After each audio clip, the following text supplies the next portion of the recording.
এই যে উঠাও উঠাও উঠাও।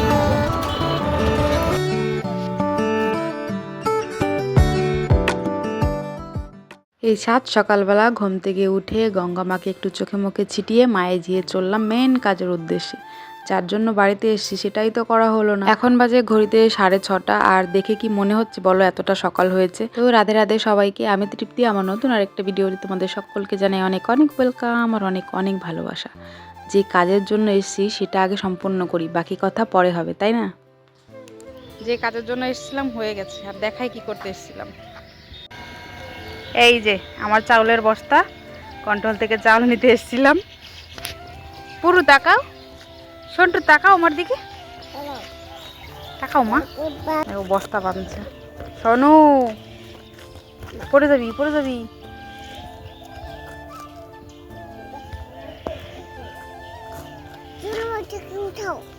উঠাও উঠাও উঠাও। উঠাতে পারে না,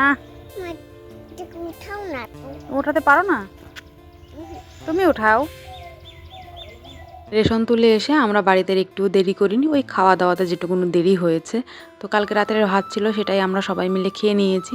আর এখন আমরা গাড়িতে উঠে পড়েছি। কোথায় যাচ্ছি? যাচ্ছি আমার রুমের দিকে। মানে গতকাল এসছি আমরা, আজকে তো যেতেই হতো। তো আমার বর তো বলেছিল তোমরা যাচ্ছ যেদিন সেদিন রেশনটা তুলে আবার সেই পথেই ঘুরে এসো।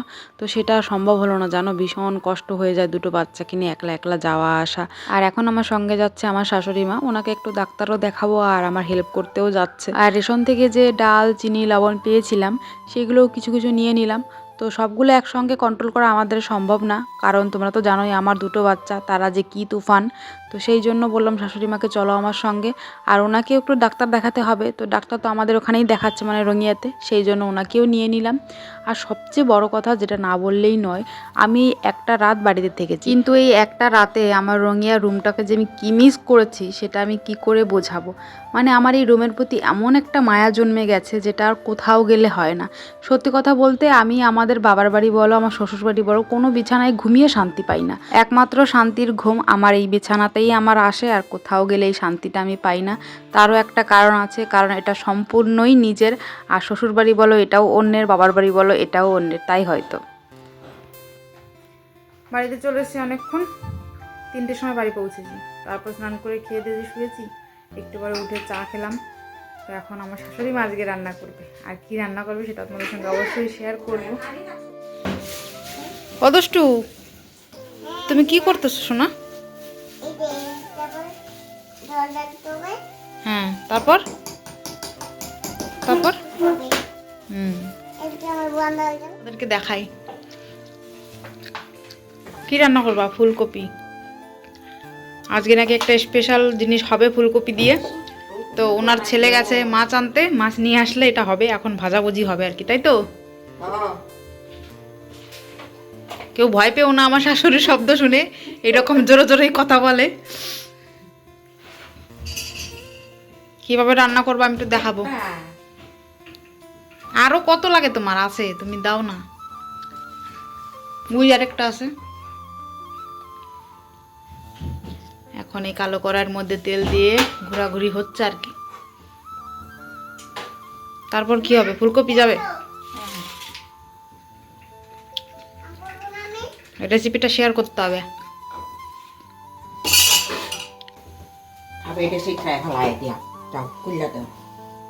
চলছে মশলার সঙ্গে যুদ্ধ, মানে চেনা পরিচয়, কোনটা কি মশলা উনি চেনেন না।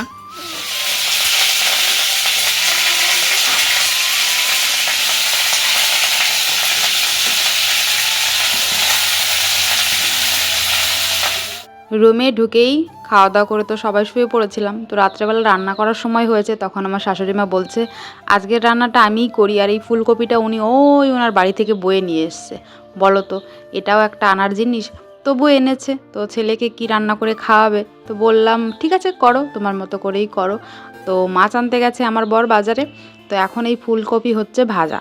তো এতগুলোই ফুলকপি কেটেছে যে কড়াইটাতে ধরছেই না।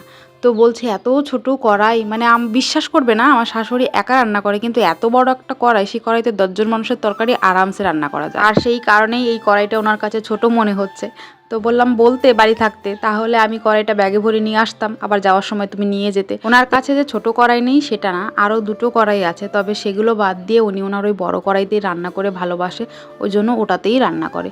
তো যাই হোক, এদিকে ফুলকপি ভাজা হয়ে গেছে, এখন চলছে আলু ভাজা। আজকে তো বুধবার ছিল, হাটবার, তো আমার বর বাজার করে নিয়ে এসেছে। আর আজকে বাজার থেকে একটা নতুন জিনিস এনেছে, সেটা হলো মেথি শাক। এবার ঠান্ডায় এই প্রথমবার আমাদের ঘরে মেথি শাক আসলো।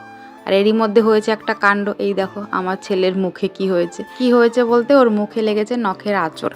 আর সেই ভালো কাজটা আমিই করেছি, কারণ ও একটু দুষ্টামি করেছিল, তো ওকে ধরতে গিয়ে আমার নখ লেগে গেছে ওর মুখে, আর এরকমভাবে কেটে গেছে। তার হয়ে তো মায়ে বেটা দুজনে মিলে আমাকে সমানে বকলো। তো তাই শুনলাম, কি আর করবো, দোষ যখন করেছি শুনতে তো হবেই।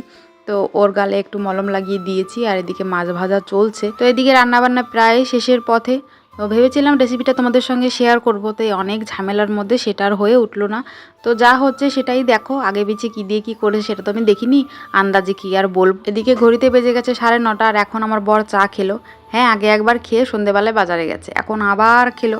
আর এই বারে বারে নিজে চা খাবে আর আমাকে বলবে পাউডার কি করে এত তাড়াতাড়ি শেষ হয়ে যায়। নিজে যে কবার চা খায় তার তো কোনো হিসাব নেই, যদি আমাকেই 2 থেকে 3 বার দেখে তাহলে সেটারই হিসাব এসে যায়, যে এতবার চা খেলে পাউডার তো তাড়াতাড়ি শেষ হবেই। নিজে যে কতবার খায় সেটা কিন্তু হিসাব করে না, আর ঘরে থাকলে এর থেকেও বেশি হয়। তো যাই হোক, রান্নাবান্না প্রায় আমাদের শেষ, এখন খাবো ভাত। তরকারি টেস্ট হয়েছে? ভাল লেগেছে? এখন আমরা সবাই মিলে ভাত খেতে বসে পড়েছি, আর আজকে আমাদের এই এক তরকারি ভাত। তো আমার শাশুড়ি যেটা রান্না করেছে এটা দিয়েই ভাতটা খাবো। তো চলো আজকের মতো ভিডিওটা এখানেই শেষ করি। ভালো লাগলে লাইক, শেয়ার, সাবস্ক্রাইব করে আমার পাশে থেকো। সবাই ভালো থেকো, সুস্থ থেকো, নিজেদের খেয়াল রেখো। দেখা হবে অন্য কোনো ভিডিওতে। তো চলো আজকের মতো টাটা, গুড নাইট।